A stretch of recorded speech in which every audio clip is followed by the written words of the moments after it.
Well, welcome to part 3 of our series called Home Free. It's all about life and family.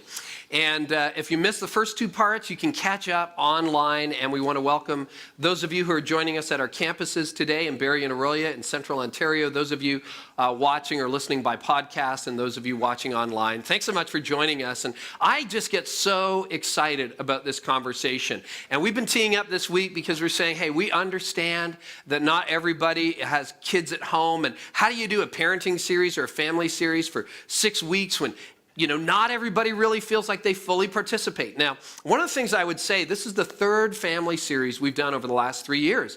And when we did it, it was really risky. I actually didn't know of another church that had done 6 weeks on family, and particularly from the angle of parents and children. It was kind of a risk for us. And we thought, well, what happens? What about empty nesters? What about single people? What about people who are married but can't have kids? What about blended families? What about families that aren't together anymore? What about the people who think I'm never, ever going to have a family? How does that work? And so, of course, we started by saying, well, family is universal. We all come from one.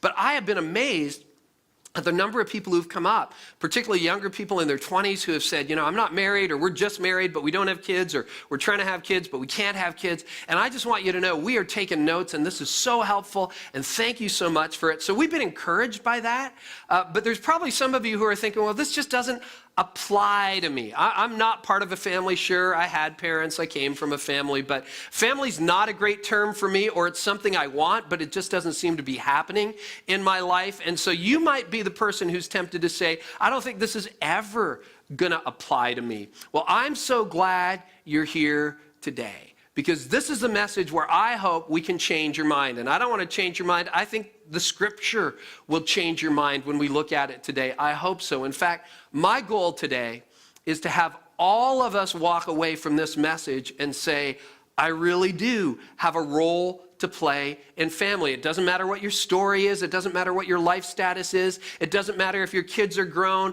or whether you haven't talked to your kids in years. It doesn't matter whether you're part of a broken family or a blended family, or your family hasn't gone the way you thought it would. It doesn't matter whether you'll never find Mr. Right or Mrs. Right. You've all got a role, not only to play in the family you came from, but in family as a whole. And the Bible makes it clear, but in culture, so often we miss this. So if that's you, if you're the one person who says, or among the small group who says, nope, family has no application in my life, you came at the right time, the right place, because I think the Bible casts a very, very different picture, and that's what we want to engage today. Now, for those of you who are parents, I want to start off just with this really simple principle, and it's simply this, that as parents, those of us who are parents, and I'm a dad of 2 sons, we are the greatest influence in our child's life. You can look at every study, it says that a parent is the greatest influence in a child's life. Part of that is because you occupy the same real estate for a couple of decades. Part of that is because of the whole blood thing, family thing, but this is also true. Not all of us grew up. I happen to grow up with both my parents. They're still living and they're together in the whole deal. Not all of us grew up in that context. Some of you would say, my story is my mom died when I was little, or my dad left when I was 12, and I haven't talked to him in 15 years. Now, you would still have to agree that even an absent parent shapes you. There is something in our DNA, I would say there is something in the way God set us up, designed us as human beings, that is meant to crave the presence of a parent. And any study I've ever read says, at least for the first 20 years, parents are the greatest single influence in a child's life. Now, as your child moves into adulthood, in their 20s and 30s and beyond, you're maybe not the top influence, maybe it becomes their family or friends or something, but you're actually always in the top 5. And if you doubt that, for those of you who are empty nesters, I just want you to know you don't need to wave a white flag. You don't need to say, well, if I had this series 30 years ago, it would have been helpful, but now all hope is lost. No, not at all. You think about, for those of us who are adults, who have parents still living, they have incredible influence. In fact, some of you grew up with some sad stories at your home, and your dad might be 70 or 80 years old. And here's one thing. You want to know how influential parents are, even in our adulthood and even in their older years? You've longed to hear an apology from your dad, or you've longed to hear an apology from your mom for whatever happened when you were growing up. If your dad called today at 80 and apologized, would that have an influence in you? Absolutely. Absolutely. See, parents are always influential. So you are. However, and here's the second part. You, as a parent, are not the only influence your child needs. You are the greatest influence in your child's life, but you're not the only influence your child needs. Now, to some of you, that's going to come as a relief. To some of you, you're going to feel a little bit, you're a mama bear and nobody gets near your cubs, and your back is going up already. It's like last week we talked about our children being the center of the universe. I've met parents who think, no, I'm the center of my child's universe, and I'm going to provide for them, and I'm going to make sure they have everything. And maybe you've approached parenting from the perspective of, I am going to be that parent who really provides everything my child needs. And in fact, sometimes, if you grew up in the church, we've even perpetuated that idea, that really the ideal family is where everything happens at home and we minimize the outside influences, and mom and dad are kind of the center of the universe. And I just think God has a very different definition of family. First of all, as a parent, I hope I'm not the only influence in my child's life, because if all they get is me, all they get is me. All they get is, they get a few of my strengths, but they also get all my weaknesses. I don't want to be the only influence in my child's life. For those of you who are single parents, you're probably, oh, thank goodness. I need other influences in my child's life. But even if you're married, if you're in a 2-parent family, whether that's blended or whether it's original parenting, however that works, you need more influence in your child's life than just the 2 of you. In fact, you were designed for greater influence. Now, that creates a tension in some of us. It creates a tension because some of us are glad to hear it, but some of us are saying, well, I don't really know. I feel a little bit threatened. I mean, don't we have to have boundaries? And you know the kinds of people that are out there. I mean, how does that work? Well, you see, you feel that tension inside you and you have a choice.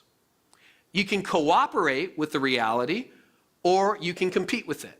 So you can compete with the idea that your child needs other influences, or you can cooperate with it. Now, my guess is most of us are probably already cooperating with it.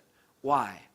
Because if you're a parent, particularly if you're a parent of preschoolers, you're already trying to find other influences, other partners to help you raise your children. You found a good preschool. You found a good daycare. You've gone online. You've got, flashcards or virtual flashcards. You've downloaded all the apps on your phone or on your tablet so your kid becomes smart. They don't need a teacher by the time they go to kindergarten, because you've got them with partners in their preschool. They do algebra by the time they're 4. You're those kinds of parents. So you found some partners because you realize, I don't really understand algebra, but my toddler needs to. So you've gone out, you've found those partners. You've got them in soccer. You've got them in T-ball. You've got them in all of these little community programs because you realize, okay, I am an important influence in my child's life, but I'm not the only influence my child needs. That's why we need a good, healthy school system. And so in many areas of life already, you probably realize, I shouldn't be the only influence my child needs. But I wonder if you've ever asked that question relationally. I wonder if you've ever asked that question. Okay, I've got their academic development covered. I've got their athletic development covered. I've got some other areas covered. Maybe they're in music lessons, or, you want them to love nature, so you got them in some kind of eco club, or I don't know, whatever you've done. You've just decided to do that. You ever thought about who's going to form their spiritual life? Who's going to help shape their character? And a lot of the times, we just don't think about that as parents. And so the default is we end up trying to do it alone. It's like, well, I guess that's me. I'll just try to figure out how to do that as a mom or as a dad, or maybe we won't do it. We'll talk about that in a couple of weeks because we just don't know how. And sometimes that goes unspoken. Sometimes that goes unaddressed with. Sometimes that goes undealt with. Or we just never have any intentionality around the spiritual or character formation of our children. Or we hope it just happens accidentally. We just hope that, well, maybe that happens at school. Maybe there's a course in that or a class in that. Or maybe they just hang around some good kids. Well, maybe we can just get intentional about it, because here's what I also believe. That God designed us with a wider circle in mind. That when you think about the spiritual and the character formation, the spiritual and the character development of your children, God designed them, and He designed you as a family with a wider circle in mind. It's just true that we're better together than we are apart. I remember when I started out in ministry, it was just me all alone in the basement. That's where my office was, because we couldn't afford a church building, to have offices or anything like that. And it would get lonely. And I used to work in a firm, and I would miss the firm. And it's kind of like, we'll just be better as a church if we can get some more people around here. And you know that intuitively in life.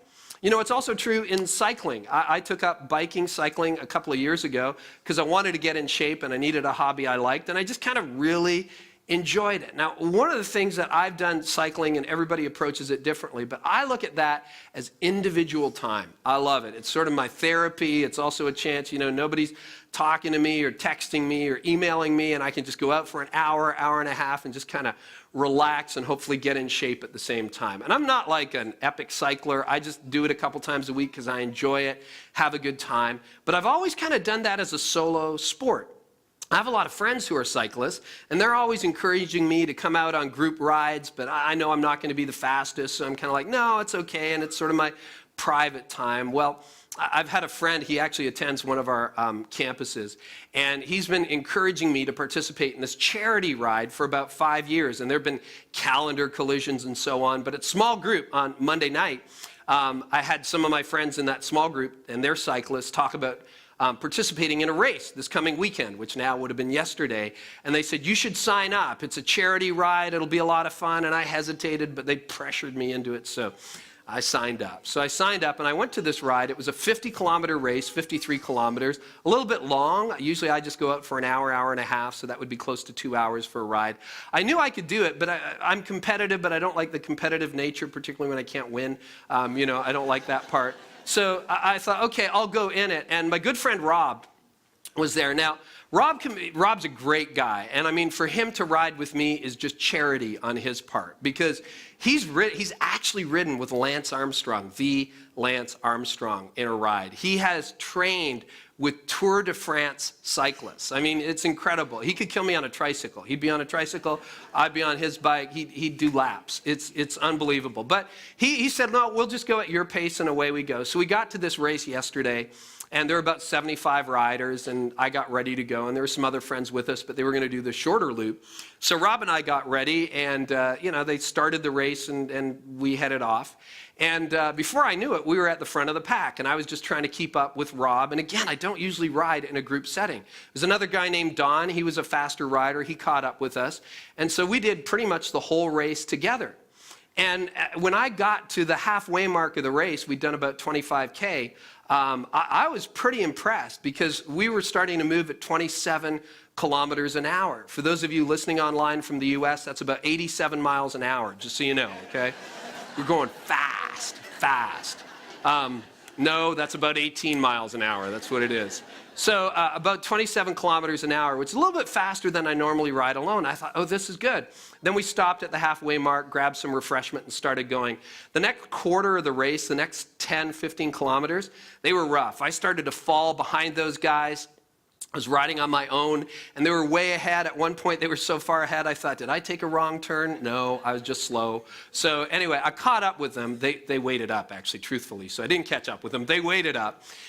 And I said, how are we doing on time? And they said, well, our average speed's about 28. We have a shot at hitting 29. Well, that would have been a new benchmark for me. And I said, okay, guys, let's just do it. Let's do it. Okay, I'll follow you. And Don said, well, if we're going to do this, you need to start drafting. Well, I'd never really drafted before except on a few recreational rides. And drafting, you've seen this on TV if you've ever watched cycling. That's where they all go in a pack. And in the Tour de France, it's called peloton, where there's hundreds of riders. And that's what I'm afraid of because, you're going to wipe out and crash and all that stuff. But there were just 3 of us. And I knew he was right. And I said, okay, I'll draft behind you. You draft behind Rob. And Rob was the strongest cyclist, so he had no problem with that for the last 10 to 15 kilometers. We started drafting. Well, there's physics behind that when you ride together in a group, you actually need to expend, and here's the stat, 50 to 40% less energy to get a better result. Because it's kind of like driving a Mini behind a Mack truck, all right? You just kind of get swept along and your gas mileage goes up. That's what happens until they slam on the brakes. But anyway, so I was behind Don and Don was behind Rob, and we're riding along, and I can feel it. I'm going hard, but I couldn't do that on my own. And we start to really, on the flats, at this point, we're going 35, 37, 38 kilometers an hour. And I know I would have been 5 shy of that on my own. Well, we get to the final kilometer, and we hit 29 kilometers an hour. Unfortunately, it's an uphill finish, so our final time, or our final mark was 28.9, which means I have to go back in next year to try to break that. But to my amazement, we were the top 3 finishers. So I placed 3rd, first time. And that was a lot of excitement. I got on the podium.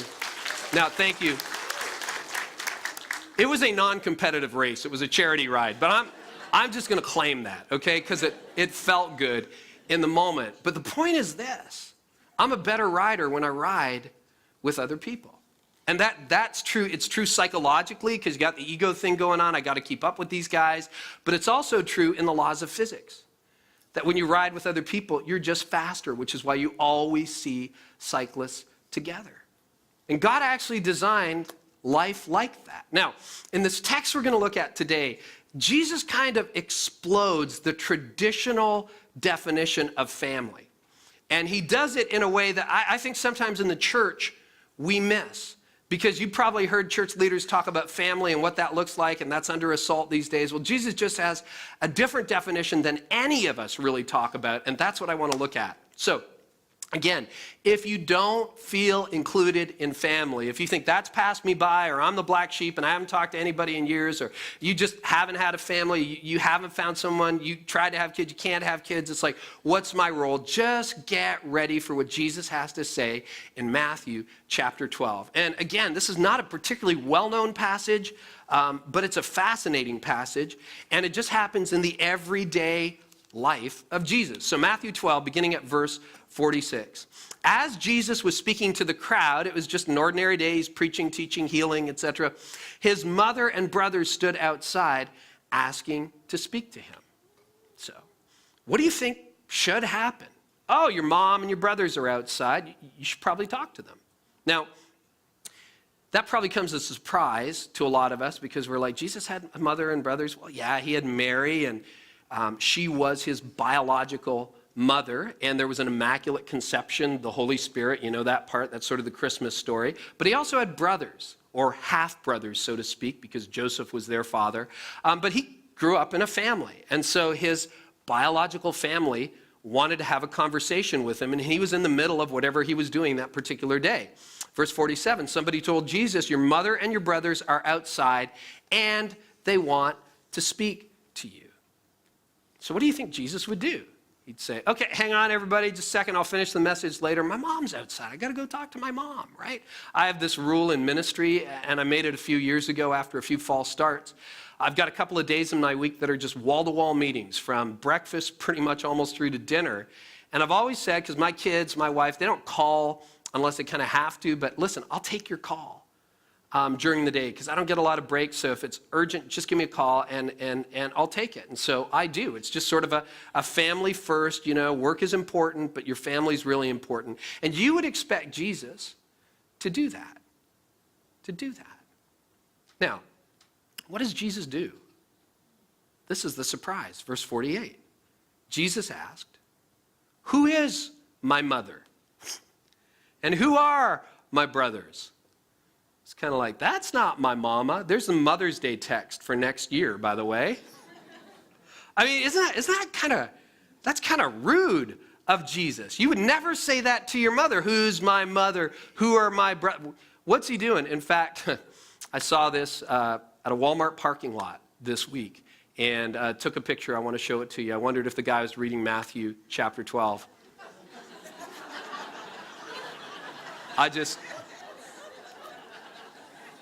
Yeah, I know. It's cheap, but I couldn't resist. It's like Jesus is saying, I don't care about my family. I don't care about my mom. I don't care about my brother. Who is? I'm not even going to talk to them right now. I'm going to turn this into a teaching moment. It's like, you don't do that to your family. That's just rude. What about family first? What about that? And then look what Jesus does. Watch what happens. It's so powerful. He pointed, verse 49, then he pointed to his disciples, his closest followers, and said, "Look, these are my mother and brothers. This is my family."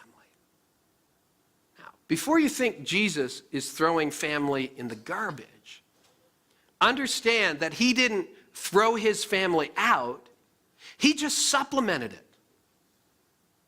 He said, "Look, that's my mom, that's my brother, but so are you, and so are you, and so are you, and so are you." In fact, look how he wraps it up. "Anyone who does the will of my Father in heaven is my brother and sister and mother."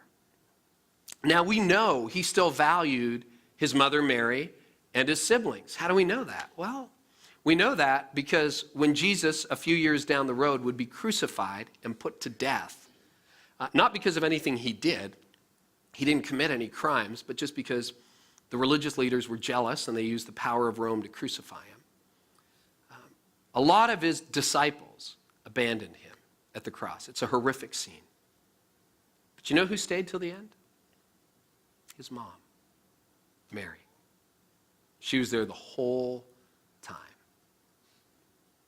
And later on, Jesus had brothers. I know that's a strange sort of idea because we don't think about Jesus having biological brothers.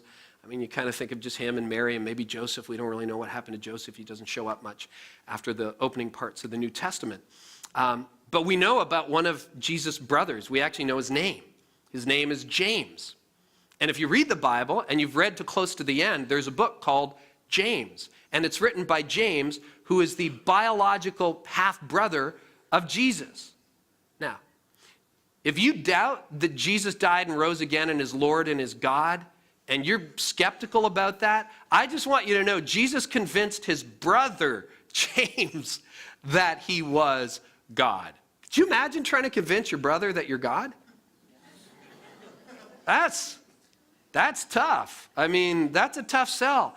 And James came to the place where he said, "Look, we were in the sandbox together. We went to school together. We had all those fights, but I watched you and I watched your life and I watched what happened when you died and you rose from the dead and you came back. And I believe." James is one of my favorite books in all of the Bible. Powerful.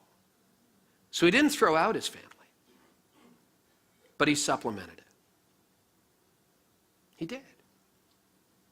You know what the hope is for you and the hope is for me? Simply this. Everybody can be somebody's family. Everybody can be. You can be. In fact, you were designed to be.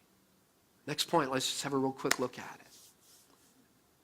You were designed to have influence in a child's life, whether you're a parent or not. You were. God set it up that way. You just saw Jesus talk about it In Matthew chapter 12, he said, okay, my mom's outside, my brother's outside, but you want to know who family is? Look around you. Any of you who does the will of my heavenly Father is my brother and my mother and my sister.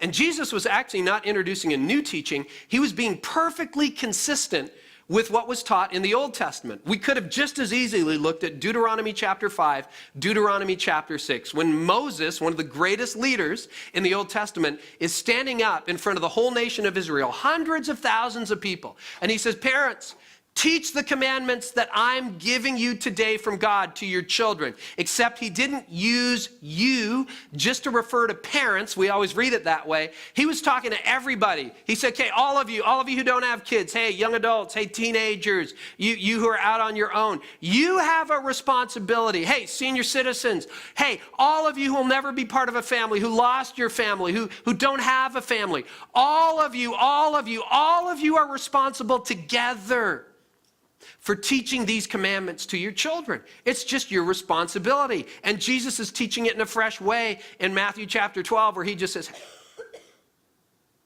this is not just my family.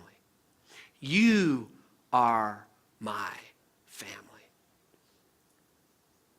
See, that's the why behind it. You have a role. And for some of you who would say, well, I'm not part of a biological family right now. I mean, my family's grown up. I'm an adult, or I'm a young adult. I'm at college, and, this doesn't really apply to me. I just want to encourage you. What if God actually designed you to play a role in the life of a child or a teenager? What if one of the things that's missing in your life is the ability to build into people outside your family? You see, in the same way that we look for partners in sports and academics and so on, we also need partners in the moral and spiritual development of the next generation, of our kids. And God says, yes, we do. And you can be one of those partners. Now, here's how I think this plays out for those of us who are parents with children at home. We sat down and we've talked a long time about this as a ministry team, and particularly as a family ministry team. And we imagine a world in which every child grows up with 5 influencers outside of their immediate biological family. Here's the goal. If you want to say it this way, they're going to put it on the screen. Look at this. Every kid needs to pursue, the goal is 5 adults making a positive influence in each child's life. Just that's the goal. That's the goal. We want to have every child with at least 5 influences in their child's life. In fact, when you came in today, you got a card. And it simply says on it, my 5. And then who are the 5 adults placed to have a positive influence in your child's life? And then there's space to fill in 5 names. And I kind of see this operating this way. All right, you want your children to have 5 people other than you involved in your children's life and their spiritual formation. Sometimes we think about it this way, that every parent needs to pursue strategic relationships for their kids. Right? You need to be strategic about this, because sometimes it happens by accident, but if you start to pursue these 5 relationships strategically, an amazing thing happens. That those relationships show up in your child's life before you need them, so that they're there when you need them. When you pursue strategic relationship for your kids, you start when they're very, very young. And I know for some of you that's easy because your kids are very young. But you want those relationships to be there when they're young, so that they will be there as they get into their preteen years and into their teen years. You see, our vision, and you can talk to anybody who volunteers or serves in our student ministry, is by the time your kids enter their middle school or junior high years and their high school years, it's imperative that they have other people other than you as a parent to talk to. And I know some of you as parents, you probably think, no, you don't understand. You see, I'm going to be the kind of parent, my son, my daughter, and I, we're going to be friends, and they're going to tell me everything when they're 15. You probably don't want them to tell you everything when they're 15, because you couldn't handle it. And secondly, if you think, no, this is a different generation, a different age, I'm not sure it's healthy. And let me ask you this question. When you were 16, did you tell your parents everything? Everything? No, there's something inside of us that resists that. That's why it's so important and so critical to have a wider circle of influence. Now, what I did for my sons when they were 13 is we sat down and we made a list of 5 people that we invited to be a mentor to them for the year that they were 13. And I've told that story before, and I won't tell it at any length today. But it was incredible. I had sons, so it was men in this case. They all said yes. And those relationships have been formative and transformative, not only when they were 13, but even a bit beyond that. They still keep up with each other. And I just wanted those men to teach my sons one spiritual truth and one life truth. And they spent a day with them in the summer, and then when it was over, had a big meal at my place and a celebration dinner. And it was an incredible experience. Not just for my sons, but for those 5 adults.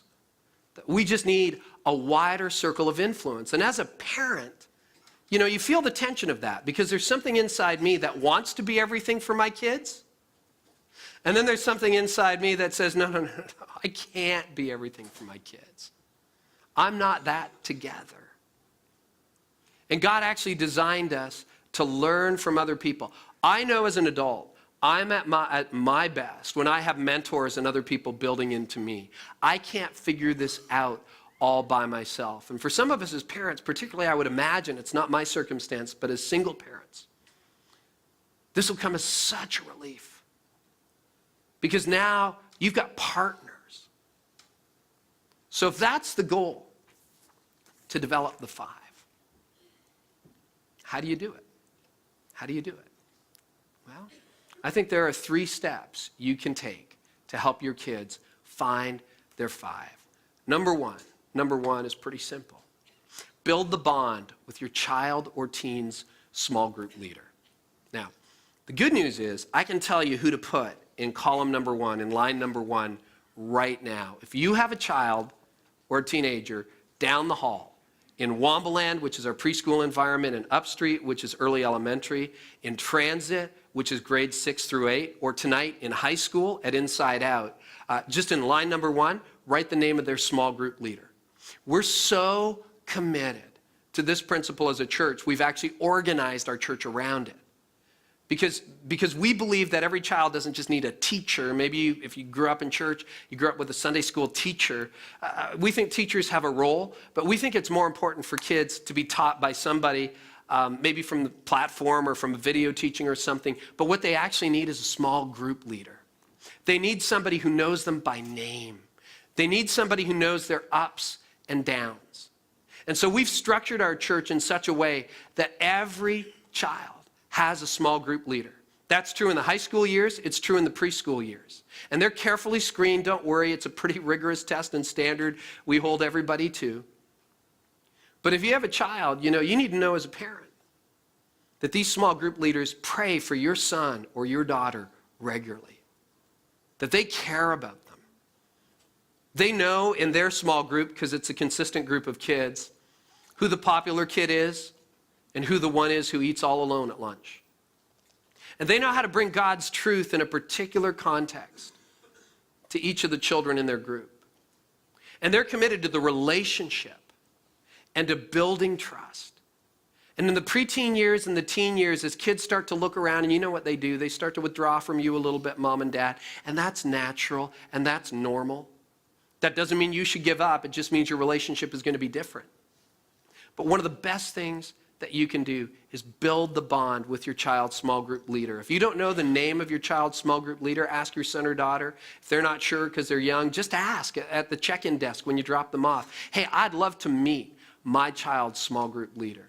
And build the bond. Encourage your child to talk to their small group leader and build the bond. Now, some of you are teenagers, you have teenagers, you're like, oh yeah, that's great, I can see this. Some of you at preschool, you're kind of wondering, okay, how does this work? My child can't talk. How does that work? I just want you to know, we want them to have a consistent caregiver who knows them and loves them and prays for them by name. Because if you pursue these strategic relationships before your child needs them, we believe that they will be influential when your child needs them. One of my friends is a woman named Sue Miller. And Sue, a few years ago, became a grandmother. And so some of you are in that world, you know what a joy it is, and everything changes, and wow, it's different with grandkids. And she's going through all of that. And she has this little grandson named Levi. And when Levi was about 2 years old, they live in the Atlanta area, and they attend a North Point Strategic Partner Church. We're a North Point church. There's one in Atlanta that they attend, and it's called Brownsbridge Church. And when they drove by Brownsbridge Church, Sue was in the front seat driving, Levi in the back seat in his car seat, starts to sing. And he's singing, "My God is," I'm not going to sing for you. You can give thanks for that. "My God is so good, so strong, and so mighty. There's nothing my God cannot do." It's kind of cute. Then he starts talking, he's 2 years old, about Mr. Michael, Mr. Michael, Mr. Michael. And Sue starts asking him questions. "Who's Mr. Michael?" "Mr. Michael this, and Mr. Michael that, and Mr. Michael make me strong." And she's like, "What?" She can't figure it out, and he can't talk well enough to explain it. And she hears him do this a few times every time they pass the church. And finally, she connects the dots. Oh, that's Levi's small group leader. And so she gets this picture in her mind of what Levi's small group leader looks like. It's probably like a 40 or 50-year-old professional guy, big high-stress job in downtown Atlanta, and he just loves building into kids. Maybe his kids are grown now, so he wants some younger kids in his life, and he builds into them. And so one day, Sue actually shows up with Levi and has the responsibility of taking him into Wambaland, their preschool environment. And she drops him off at the security check-in, and all of a sudden, Levi starts to jump up and down. He goes, "Mr. Michael, Mr. Michael, Mr. Michael," runs across the room and embraces Mr. Michael. Mr. Michael is 13 years old, looks like he just woke up, and his Wambaland shirt hasn't been ironed. And she looks at the fact that Levi is beginning to trust another adult in their life. And then she starts to think about, well, what is that doing for Mr. Michael? Learning to give back to another generation. See, if you don't have kids at home right now, one of the best things you can do is decide to serve kids in the next generation. And there's a screening process, and it's kind of tough to become a small group leader for obvious reasons, but we need more of you in the game. We need more of you to say, you know what, I'm going to step up and I'm going to invest in the life of a child or the life of a teenager. And I'm going to make a difference with the next generation. We need your wisdom. We need teenagers, and many of our teenagers do give back in that way. We need young adults, college age. Sometimes the kids just need to see somebody who's a stage ahead, to say there's somebody to look up to, there's somebody I can relate to, there's somebody who can relate to me. Frankly, we need people who are grandparent age. We need you to give back. We need your wisdom. So parents, you need to write down some names. Some of you need to become these names. One of the best ways as a parent that you can build it is to build the bond with your child's small group leader. Number two, it's the second way you can do it. Attend the same service every week. You're like, what? See, we have different services, 8:30 and 10 o'clock right now, and we'll probably always have multiple services. And if you miss it, you can catch up on podcast or online, et cetera, et cetera. We know that. The experience is kind of interchangeable for you as adults, but it's not for your kids. And here's why. Your child's small group leader is at the same service every Sunday because they just have a small group of kids that they care for. So if you attend 8:30, make sure you attend 8:30 every week. If you attend 10 o'clock, make sure you attend every week. When you think, I'm not really going to go this week, you can catch up online, but your kids can't. It's their community. Attend the same service every week. And what you will do is you will start to build the bond. You'll see your child's engagement rate go up. They'll have a group of peers now that they're running with who are moving in a positive direction. And the small group leader can build a bigger and better bond with your children. That's number two. Simply, it's just a simple thing. Just decide you're going to attend the same service every week. And then the third thing, and this helps us fill out the list, is to look to friends and family to complete the 5. Some of you could write that out right now. Here are the 5 adults that I want to have an influence and an impact in my child's life. Some of you are like, well, thank you for giving me number one, because I don't know who else I'd put on that list. Well, you've got one. And maybe over the next year, you can fill it out. And it might be an uncle or a grandparent. It might be a neighbor. It might be a friend. It might be a coach.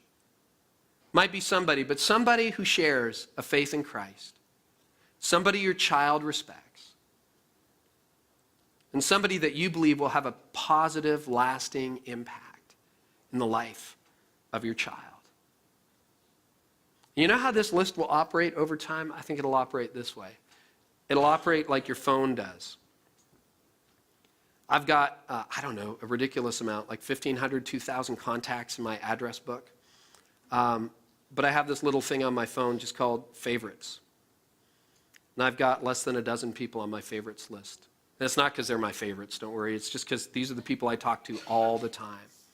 There's family on there, there's mentors, but it's just rather than working through everything or trying to memorize numbers, and you've got it too, there's just a short list. Who's going to be on your son or daughter's list as they grow up?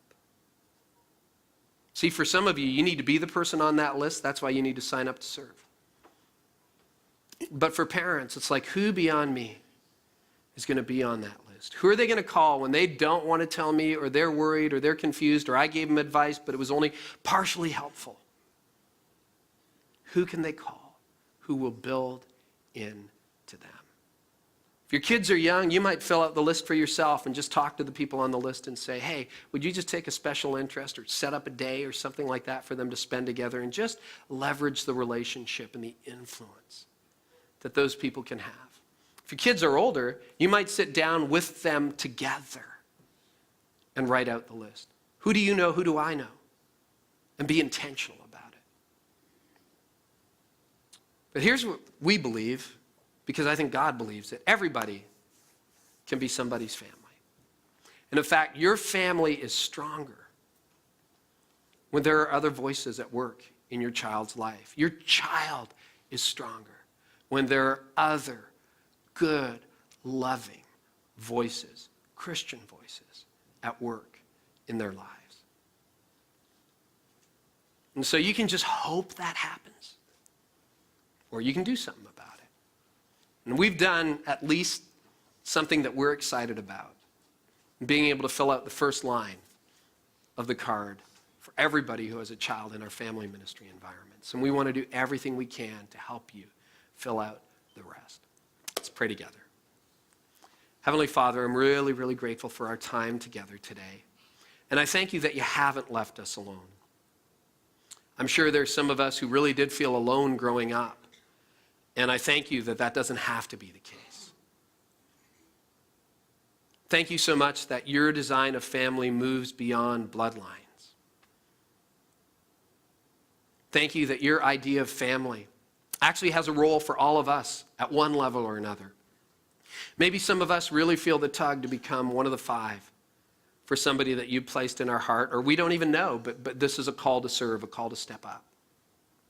And Father, for parents, thank you so much that we don't have to bear the load ourselves. We have a responsibility. We are the greatest influence in our child's life, but we don't have to go it alone. Thank you. And Father, thank you that every time we hear the word family, moving forward, that we realize that you have a different definition.